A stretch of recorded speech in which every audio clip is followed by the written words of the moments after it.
इस बीच मध्य प्रदेश से बड़ी खबर निकलकर सामने आ रही है। इंदौर से एक हैरान कर देने वाला मामला सामने आया है और मुंह से अल्लाह निकलते ही दुल्हन बेनकाब हो गई। शादीशुदा नाजिया ने ब्राह्मण बताकर अपनी शादी की थी और नाजिया ने हिंदू लड़के से शादी की थी और ससुराल से 3 लाख लेकर फरार हुई। ये बड़ी अपडेट सामने आई है। मध्य प्रदेश के इंदौर से हैरान करने वाला मामला सामने आया, जहां एक युवक की शादी विवाहित महिला को अविवाहित बताकर करवाई गई। यही नहीं, दुल्हन बनकर आई महिला का एक 5 साल का बच्चा भी है। पूरा परिवार तब सन्न रह गया जब दुल्हन के मुंह से एक दिन अल्लाह निकल गया, जबकि शादी ब्राह्मण युवती से हुई है। सच्चाई सामने आने के बाद मुस्लिम महिला ससुराल से 2.5-3 लाख रुपए लेकर फरार हो गई। फिलहाल पीड़ित परिवार ने इस पूरे मामले की शिकायत पुलिस से दर्ज करवाई है।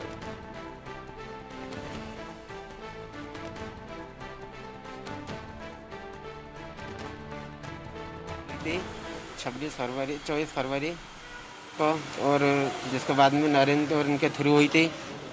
उन्होंने पैसे लेके शादी करी, जिसके बाद में वो 10 दिन दी और चली गई थी, वापस आ गई थी, जिसके थ्रू फिर वापस अब भी चली गई है।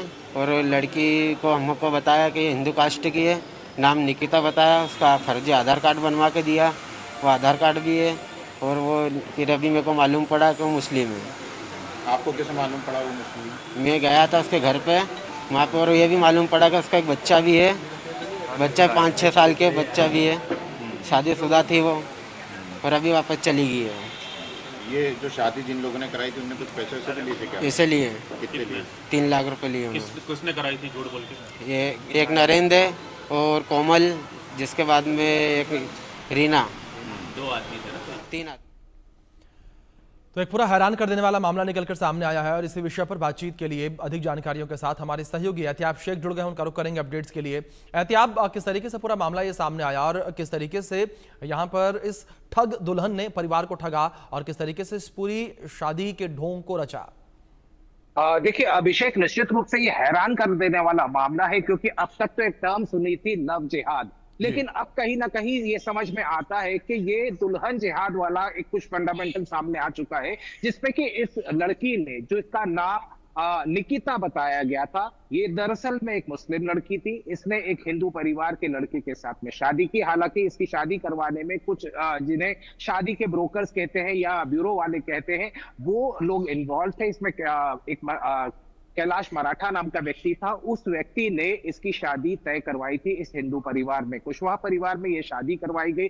शादी हो गई। शादी होने के बाद में कुछ समय बाद में परिवार वालों को शक उस वक्त लगता है जब वो रोजमर्रा की बातचीत के अंदर कई बार शब्द निकल जाता था, या अल्लाह अल्लाह माफ करे, इस तरह की बातें जब सामने आने लगी तो घर वालों को थोड़ा शक हुआ। शक होने के बाद में जब इसकी तस्दीक करनी शुरू की तो मालूम पड़ता है कि ये जिस महिला ने अपने आप को निकिता बताया था, ब्राह्मण महिला बताया था, ये पहले से शादीशुदा थी और ये एक मुस्लिम महिला थी। इसका पति भी इसी शहर के अंदर रहता है। दरअसल में ये पूरा मामला इंदौर के पास में एक ग्रामीण क्षेत्र का है, गांधीनगर थाना क्षेत्र का ये मामला है। और वहां पर इस युवक की शादी पहले जो ब्यूरो वाले थे उन लोगों ने इस बात पे करवाई थी कि आस्था की एक लड़की से शादी होनी थी, लेकिन शादी के कुछ समय पहले ही उन्होंने इस बात से इनकार कर दिया कि शादी नहीं हो सकती, क्योंकि जो जिस दुल्हन से वो शादी करवा रहे उसका एक्सीडेंट हो गया और उसकी शादी नहीं हो सकती।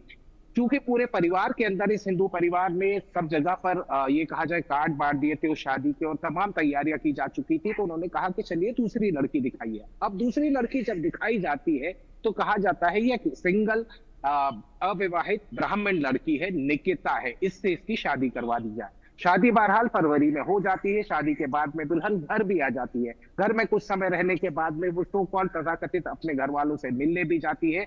लेकिन इस बीच में जब यह खुलासा होता है कि ये हिंदू लड़की नहीं है बल्कि एक मुस्लिम लड़की है जो निकिता के देश में, जिसमें उसका आधार कार्ड भी था, आधार कार्ड भी पेश किया गया था, और इस पूरे फर्जीवाड़े को अंजाम देकर उस पूरे परिवार को ये कहा जाए कि कहीं ना कहीं ठगा गया।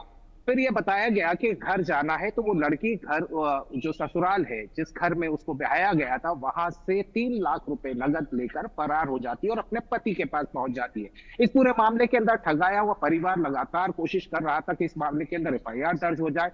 कई दिनों तक भटकते रहे। आखिरकार उन्हें कमिश्नर कार्यालय जाना जी। पड़ा। कमिश्नर कार्यालय में परशुराम सेना के जो पदाधिकारी थे वो साथ में पहुंचे थे। इस पूरे मामले को पुलिस ने अब संज्ञान में लिया है। इसमें यह बताया जा रहा है, जो लेटेस्ट अपडेट है, कि अभी फिलहाल उस लुटेरी दुल्हन की भी तलाश की जा रही है, साथ ही वो ब्रोकर्स जिन्होंने की ये शादी करवाई थी उनको भी तलाश किया जा रहा है। अभी तक फिलहाल किसी की गिरफ्तारी नहीं हुई है। अभिषेक।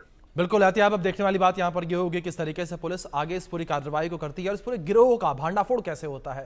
फिलहाल बहुत शुक्रिया एहतियाब जुड़ने के लिए और इन अपडेट्स के लिए।